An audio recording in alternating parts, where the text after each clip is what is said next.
నమస్సర్వేభ్య. మనం దిలీపుని యొక్క రాజ్య పరిపాలనా విధానాన్ని గురించి తెలుసుకుంటున్నాం. దానికి సంబంధించినటువంటి ఒక శ్లోకాన్ని మనం ఇప్పుడు చదువుదాం.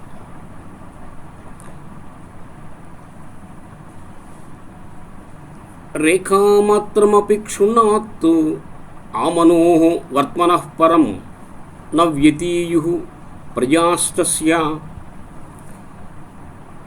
నియంతుః నేమివృత్తయః.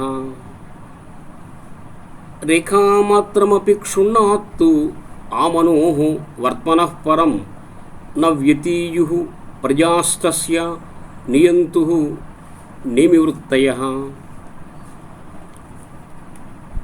దీని అర్థం మనం ఇప్పుడు విచారిద్దాం. నియంతుః అంటే సారథి, అంటే నేర్పరి అయినటువంటి రథసారథి యొక్క నేమివృత్తయ చక్రపుటంచులు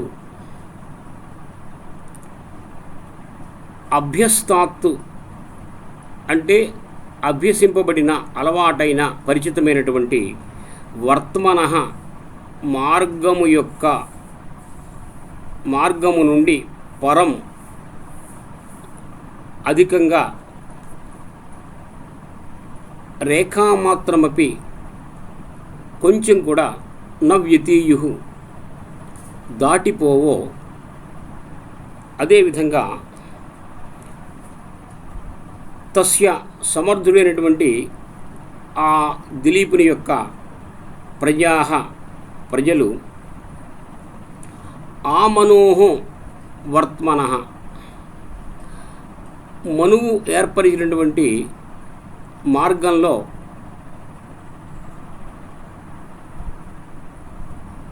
మనువు రాజ్య పరిపాలనా విధానం గురించి కొన్ని మార్గాలు మనకి ఏర్పాటు చేశాడు. ఆ మార్గాల్లో ప్రయాణం చేసినటువంటి ఆ దిలీపుని యొక్క వర్త్మన మార్గం నుంచి రేఖామాత్రమపి కొంచెం కూడా ఈషణ్ మాత్రం కూడా న వ్యతీయుః అతిక్రమింపని వారైరి. అంటే ఈ శ్లోకం యొక్క భావం ఒకసారి మనం తెలుసుకుందాం. ఏ విధంగా నేర్పరి అయినటువంటి రథసారథి యొక్క చక్రపుటంచులు ఏ విధంగా నిర్దేశింపబడినటువంటి మార్గము నుండి కొంచెం కూడా తొలగిపోవో, అదేవిధంగా ఆ దిలీప మహారాజు మనువు మొదలైనటువంటి మహాత్ములు ఏర్పరిచినటువంటి రాజ్యాంగమునకు అనుకూలంగా పరిపాలన చేస్తుండగా అతని యొక్క ఆజ్ఞలను ప్రజలు కొంచెం కూడా అతిక్రమింపని వారైరి అని అర్థం. ఆయన సమర్థుడు కాబట్టి ఆయన పరిపాలనలో ఆయన యొక్క ఆజ్ఞలను ప్రజలు ఈషణ్ మాత్రం కూడా అతిక్రమింపని వారైరి అని అర్థం. శ్లోకం మరోసారి చూడండి.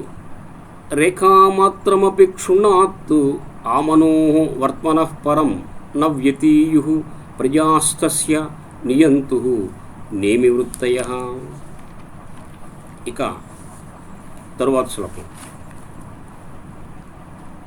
ప్రజానామేవ భూత్యర్థం స తాభ్యః బలిమగ్రహీత్ సహస్రగుణముత్సృష్టుం ఆదత్తేః రసం రవిః.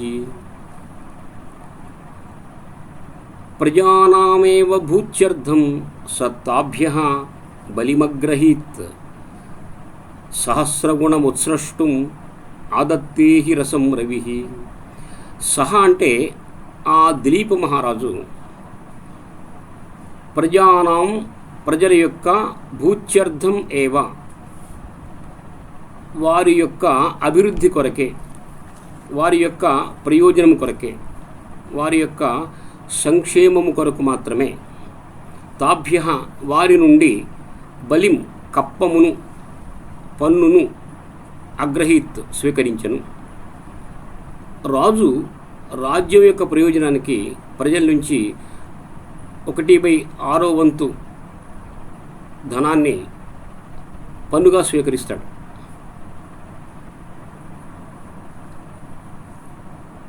రాజు ప్రజల నుంచి కొంత పన్ను వసూలు చేస్తాడు. ఎంత వంతు అంటే 1/6 వంతు. ప్రతి వ్యక్తి తన యొక్క ఆదాయంలో 1/6 వంతు రాజుకి ఇవ్వాలి. ఎందుకంటే రాజు ఆ ధనాన్ని మళ్ళా ప్రజలకే ఖర్చు పెడతాడు.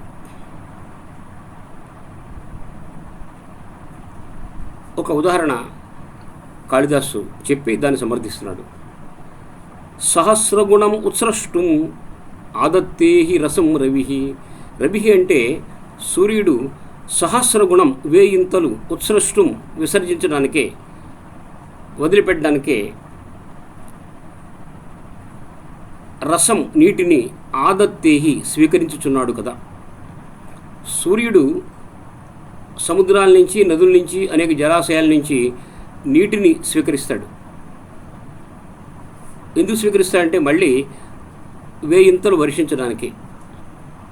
ఏ విధంగా సూర్యుడు 1000 వర్షించడానికే జలాశయాల నుంచి నీటిని స్వీకరిస్తున్నాడో, అదేవిధంగా సూర్యవంశపు రాజు అయినటువంటి ఆ దిలీప మహారాజు ప్రజలకు 1000 సమర్పించడానికే ప్రజల నుండి 1/6 వంతు ధనాన్ని పన్నుగా వసూలు చేసేవాడు అని అర్థం. కాబట్టి ఇక్కడ 2 విషయాలు మనం తెలుసుకోవాలి. ప్రతి మనిషి కట్టేటటువంటి ధనం కేవలం ప్రజల కోసమే ఉపయోగింపబడుతుంది. అది ప్రభుత్వం తీసుకోదు, అది ప్రజలకే వినియోగిస్తుంది అనేటువంటి విషయం గుర్తుపెట్టుకోవాలి. అంతేకాకుండా మరో విషయం ఏంటంటే, మనం ప్రభుత్వానికి ఎంత డబ్బు ఇస్తున్నామో అంతకంటే 1000 సౌఖ్యాన్ని మనం పొందుతాం. ఈ విషయం ప్రతి వ్యక్తి దృష్టిలో పెట్టుకోవాలి.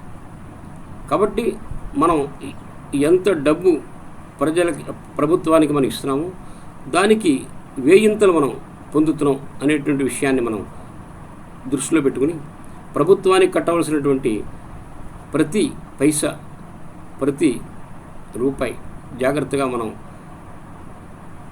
ఎటువంటి సందేహం లేకుండా నిస్సందేహంగా సంతోషంగా చెల్లించాలి అనేటువంటి విషయం ఈ పద్యం ద్వారా కాళిదాసు మనకు సూచిస్తున్నాడు. కాబట్టి మనం కట్టే ప్రతి పైసా అది ప్రజలకే ఉపయోగపడుతుంది, కానీ మరెవరికి ఉపయోగపడదు. అందువల్ల ఈ విషయాన్ని దృష్టిలో పెట్టుకుని ప్రభుత్వానికి చెల్లించవలసినటువంటి ప్రతి పైసాని ప్రతి వ్యక్తి చెల్లిస్తే ప్రజలు సుభిక్షంగా ఉంటారనేటువంటి విషయం మనం గ్రహించాలి. ప్రజానామేవ భూత్యర్థం సతాభ్యః బలిమగ్రహీత్ సహస్రగుణముత్సృష్టం ఆదత్తేహి రసం రవిః. సహ అంటే ఆ దిలీప మహారాజు ప్రజానాం ప్రజల యొక్క భూత్యర్థమేవ అభివృద్ధి కొరకే తాభ్యః ఆ ప్రజల నుండి బలిం కప్పమును పన్నును అగ్రహీత్ స్వీకరించను.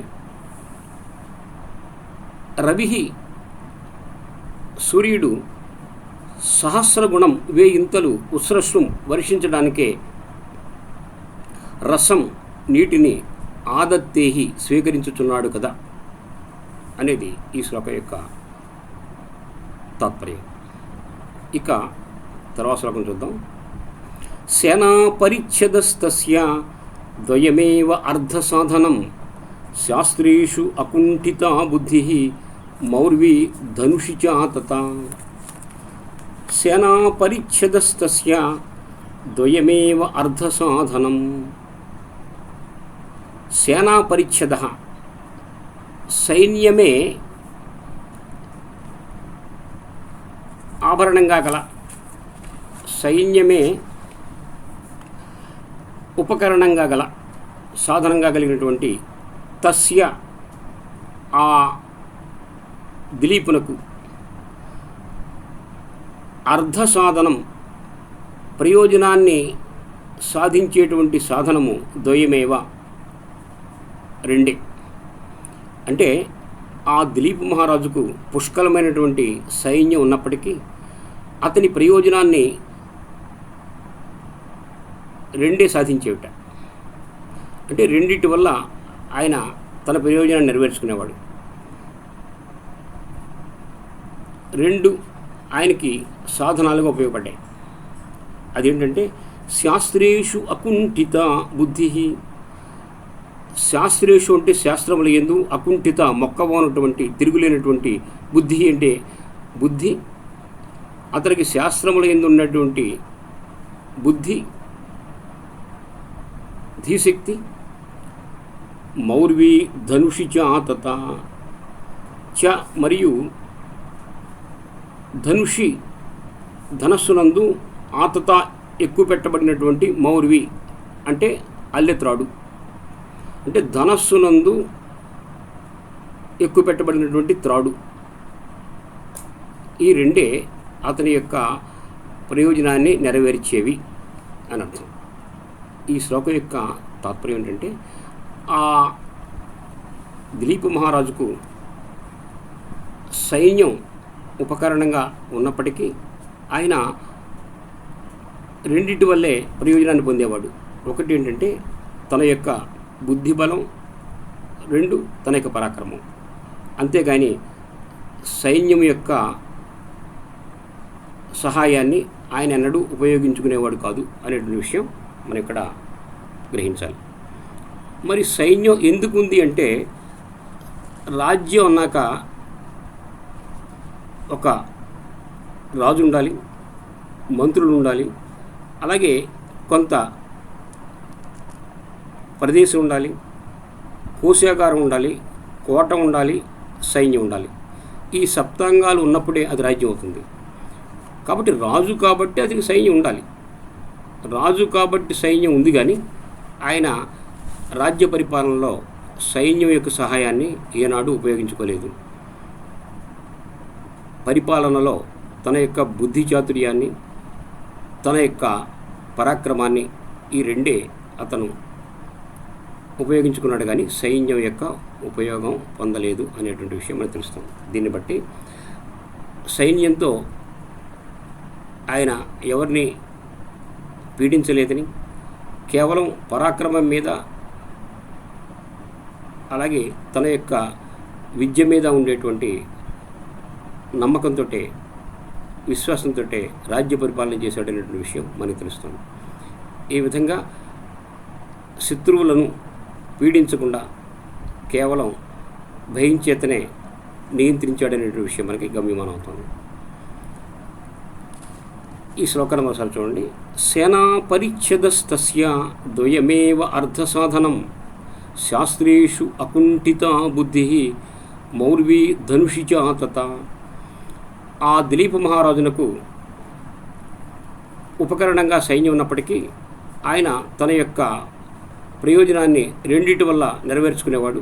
ఒకటి ఆయనకు ఉండేటువంటి శాస్త్రముల పట్ల ఆయనకు ఉండేటువంటి బుద్ధి చాతుర్యం, అలాగే ఆయన యొక్క పరాక్రమం. ఈ రెండే ఆయనకు కార్యనిర్వహణలో ఉపయోగపడే విషయం మనకి ఈ శ్లోకం ద్వారా తెలుస్తాం.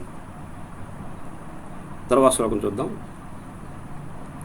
తస్య సంవృద్ధమంత్రస్య గూఢాకారేంగితస్య చ ఫలానుమేయాః ప్రారంభాః సంస్కారాః ప్రాక్తనా ఇవ.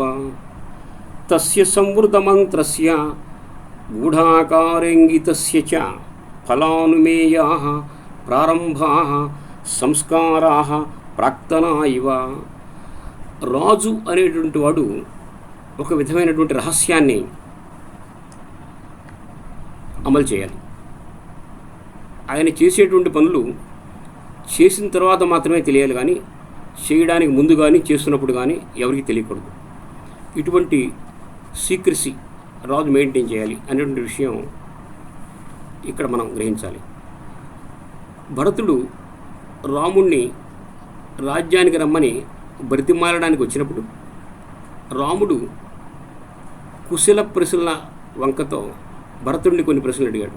అడుగుతూ మాట అన్నాడు, ఓ తమ్ముడా, నువ్వు చేస్తున్నటువంటి పనులు నువ్వు చేసిన తర్వాతే ప్రజలు తెలుసుకుంటున్నారు కదా, నువ్వు చేస్తున్నప్పుడు కానీ చేయడానికి ముందు కానీ ప్రజలకి తెలియటం లేదు కదా అని ఓ ప్రశ్న వేశాడు. అంటే అలా తెలియకూడదు అనేటువంటి విషయాన్ని వాల్మీకి మనకి తెలియజేస్తున్నాడు. అంటే రాజు అటువంటి రహస్యాన్ని మెయింటైన్ చేయాలి అనేటువంటి విషయం మనకి తెలుస్తుంది. వాల్మీకి అడుగుజాడల్లో నడిచినటువంటి కాళిదాసు కొంచెం మెరుగులు దిద్దుతూ అదే విషయాన్ని మనకి చెప్తున్నాడు. ఏమిటో చూడండి. సంవృత మంత్రస్య అంటే రహస్యమైనటువంటి మంత్రాలోచన గలవాడు. అతని యొక్క మంత్రాలోచన చాలా రహస్యంగా ఉంటుంది. గూఢ ఆకార ఇంగితస్య చ గూఢమైనటువంటి ముఖ కవళికలు మనోభావం కలిగినటువంటి అతని ముఖ కవళికలు చాలా గూఢంగా ఉంటాయి, భావం కూడా చాలా గూఢంగా ఉంటుంది. తస్య అతని యొక్క ప్రారంభ పనులు ఫలానుమేయ ఫలమును బట్టి మాత్రమే తెలుసుకున్నట్టుకు వీలుగా ఉండేవి. ఎలాగంటే సంస్కారా ప్రాక్తనా ఇవ అంటే ఈ జన్మలో మనం అనుభవించేటువంటి సుఖ దుఃఖాలకు పూర్వజన్మలో చేసినటువంటి పుణ్యపాపాలు ఊహింపబడుతున్నట్లుగా. ఒక వ్యక్తి ఈ జన్మలో చాలా సుఖాలు పొందుతున్నాడంటే ఏం ఊహిస్తున్నాం అంటే పూర్వజన్మలో పుణ్యం చేసి ఉంటాడని. ఒక వ్యక్తి ఇప్పుడు కష్టపడుతున్నాడంటే పూర్వజన్మలో చాలా పాపాలు చేసినవాడు అని మనం ఊహిస్తుంటాం. కాబట్టి ఈ సుఖ దుఃఖాలు బట్టి ఆ పుణ్యపాపాలు ఊహింపబడుతున్నట్లుగా దిలీపుని యొక్క పనులు ఫలితాన్ని బట్టి మాత్రమే ఊహించడానికి వీలుగా ఉండేవి అని కాళిదాసు ఇక్కడ మనకి వివరిస్తున్నాడు. అంతకుముందు తెలిసేవి కావు, ఫలితాన్ని బట్టి మాత్రమే ఊహించడానికి వీలుగా ఉండేవి అనే విషయాన్ని మనకి తెలియజేస్తున్నాడు. ఉదాహరణకి కొంతమంది ఆడవాళ్ళు వెళ్ళి రాజుగారి దగ్గరికి వెళ్ళి, అయ్యా మమ్మల్ని ఫలానా వ్యక్తి రోజు ఏడిపిస్తున్నాడు అని ఫిర్యాదు చేశారనుకోండి, రాజు ఏం మాట్లాడేవాడు కాదు. మర్నాడు ఆ వ్యక్తి కారాగారంలో ఉండేవాడు. అంటే దీన్ని బట్టి ఆయన కారాగారంలో ఉండేవాడు ఆ వ్యక్తి ఉండడం బట్టి ఆయన అతన్ని బంధించాడనే విషయం మనం తెలుసుకోవడానికి వీలుగా ఉండేది. అంతేగాని ముందే ఆయన ఏం చెప్పేవాడు కాదు. అలాగే కొంతమంది గ్రామంలో ఉండేటువంటి పెద్దలు రాజు దగ్గరికి వెళ్ళి, అయ్యా మా గ్రామాలను ఇలా దోచుకుంటున్నారు దొంగలు అని చెప్పగానే ఆయన ఏం మాట్లాడేవాడు కాదు, వాళ్ళందరినీ పంపించేసేవాడు. ఆ మర్నాడు ఆ దొంగలు కారాగారంలో ఉండేవారు. అంటే ఫలితాన్ని బట్టి ఆయన చేసినటువంటి పనులు ఊహించడానికి వీలుగా ఉండేవి అని అర్థం. అంటే అటువంటి రహస్యాన్ని ఆయన మెయింటైన్ చేసేవాడు. మొత్తం భావాన్ని ఒకసారి మనం చెప్పుకుందాం. ఏ విధంగా ఈ జన్మలో అనుభవిస్తున్నటువంటి సుఖ దుఃఖాలు బట్టి గత జన్మలో ఉండేటువంటి పుణ్యపాపాలు ఊహింపబడుతున్నాయో, అదేవిధంగా రహస్యమైనటువంటి మంత్రాలోచన కలవాడు, నిగూఢమైనటువంటి ముఖ కబళికలు మనోభావాలు కలిగినటువంటి ఆ దిలీపుని యొక్క పనులు ఫలితాన్ని బట్టి మాత్రమే ఊహించడానికి వీలుగా ఉండేవి. అంటే అటువంటి రహస్యాన్ని ఆయన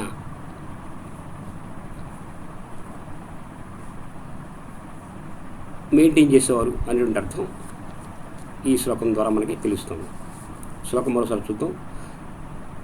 తస్య సమృద్ధ మంత్రస్య గూఢాకారేంగితస్య చ ఫలానుమేయాః ప్రారంభాః సంస్కారాః ప్రాక్తనా ఇవ. కాబట్టి ఆదర్శవంతుడైనటువంటి రాజు అటువంటి రహస్యాన్ని మెయింటైన్ చేయాలి. అంతేగాని పొడి చేస్తా కరి చేస్తా అని కబుర్లు చెప్పి ఏ పని చేయనటువంటి కొంతమంది నకిలీ రాజకీయ నాయకులాగా ఆయన మాటలు చెప్పేవాడు కాదు. ఆయన మాటల మనిషి కాదు, చేతల మనిషి అనేటువంటి విషయం ఈ శ్లోకం ద్వారా మనకి తెలుస్తుంది. కాబట్టి రాజు అనేటువంటి వాడు మంత్రాలోచనలోనూ కార్యసాధనలోనూ అటువంటి రహస్యాన్ని ఆచరించాలి అనే విషయం ఈ శ్లోకం ద్వారా మనకి కాళిదాసు చెప్తున్నాడు. తర్వాత శ్లోకాలు ముందు ముందు తెలుసుకుందాం. అంతవరకు సెలవు. నమస్కారం.